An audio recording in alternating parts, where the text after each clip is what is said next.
Welcome back to another episode of One Dumb Bloke. My name is Travis Dahlman. I'm a diehard New York Giants fan who lives in the middle of Wisconsin, about 45 minutes away from Lambeau Field. Lambeau Field. Brett Favre, 90s. Aaron Rodgers, mid 2000s. Now Jordan Love. 3 decades.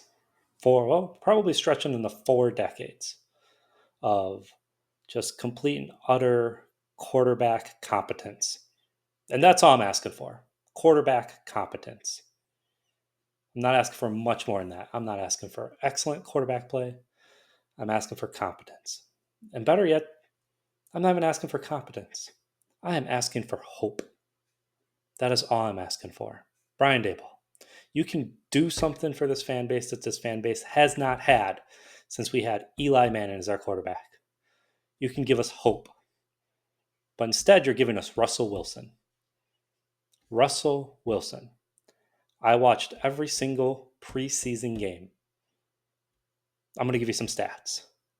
Russell Wilson, preseason game number 1, 6 for 7, 28 yards, no touchdowns, averaged 4 yards pass. Game number 2 against New York Jets, 4 for 7, a little bit better, 108 yards, averaged 15.4 yards. Still no touchdowns, interception.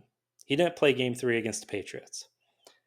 Jackson Dart in the preseason against the Bills, 12 for 19, 154, doubled the average, 8.1 yards, 1 touchdown, no interceptions, 3 rushes for 24 yards, average 8 yards a rush. Game 2 against New York Jets, 14 for 16, 137, averaged 8.6 yards per pass, 8.6 per pass. 1 touchdown, no interceptions, 2 rushes for 5 yards, including 1 rushing touchdown inside the red zone. Game 3, he got injured. He went Jackson Dart, 6 for 12, 81 yards. Still 6.8 yards, 1 touchdown, no interceptions. He had that 23-yard rush. Got to learn how to slide. Got to learn how to get down. He'll get that down as he gets more game action. Just going off the preseason stats alone, I'm not in camp, not an expert, not an insider. But as a fan, watching the preseason, you cannot tell me that Jackson Dart did not outperform Russell Wilson. He should not be the starting quarterback.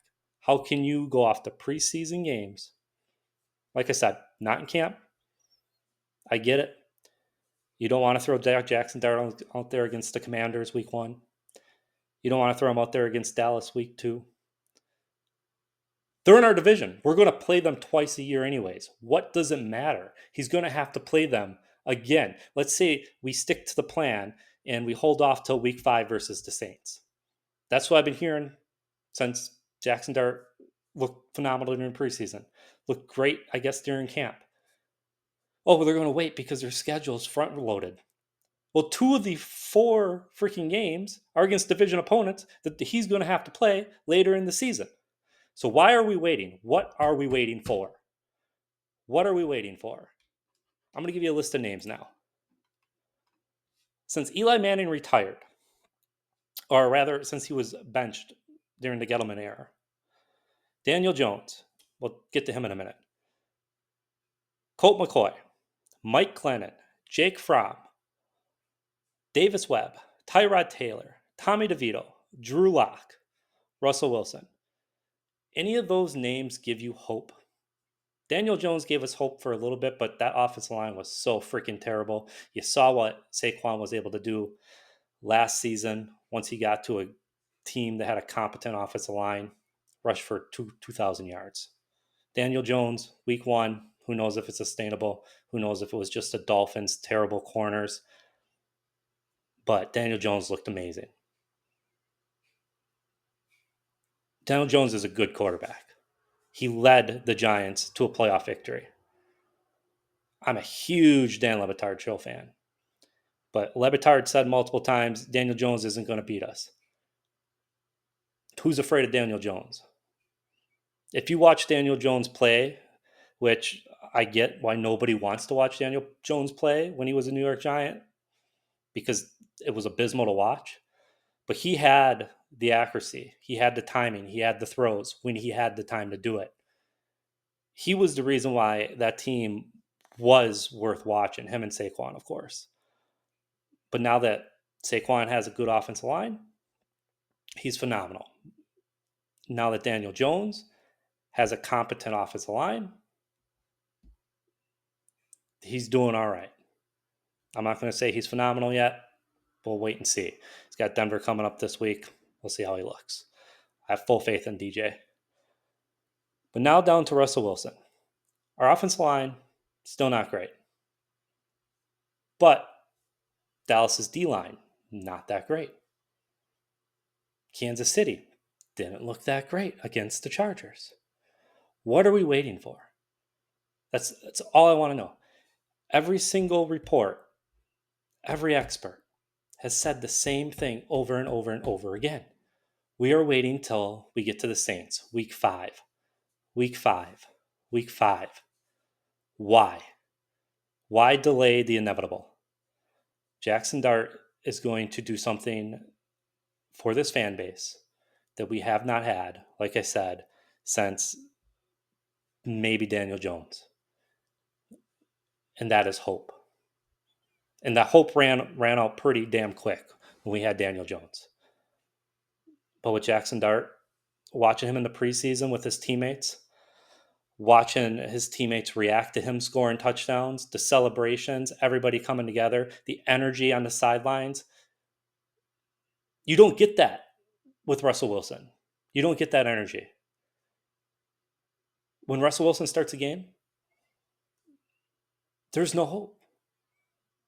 They're going to play Dallas this week, and perhaps he has a good game. Perhaps they score more than 2 field goals. Maybe they even squeak out a victory. But then that's just going to delay the inevitable. All we are doing is stunting the growth of what could be the future franchise quarterback in the New York Giants. Maybe Jackson Dart will be a bust. But I'd rather have the hope and find out sooner rather than later. I'm going to give you some more stats from Russell Wilson's first performance as the New York Giants starting quarterback.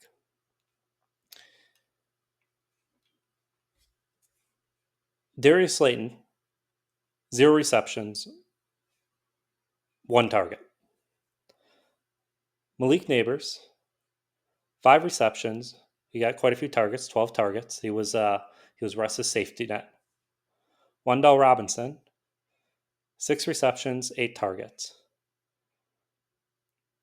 Daniel Bellinger targeted his tight end 1 time. Skidabrew, 2 targets, 2 receptions. Those were little checkdowns. Tyrone Tracy, there was no fear of the passing game, so they could load the box against Tyrone Tracy. He had no chance whatsoever against that defense. When your quarterback is your leading rusher and you're not the Buffalo Bills, you're not the Baltimore Ravens, you're not the Arizona Cardinals, we got a problem. Russell Wilson should never be the leading rusher on your team. And the reason why he's the leading rusher is because he's scrambling, because they're stacking the box, because there's no fear against Russell Wilson. Jackson Dart has shown in the preseason, granted, yes, it's versus 2s and 3s, that he can get out, he can scramble. Nobody knew what JJ was going to do last night. Nobody knew that, hey, JJ is going to lead this comeback. Nobody knew 2 years ago CJ Stroud was going to be what he is. What are we waiting for? Pure and simple. Give us some hope, Dan, the ball. Come on. That's all I'm asking for. With Russell Wilson, you're going to just go down with the ship. Give us some hope.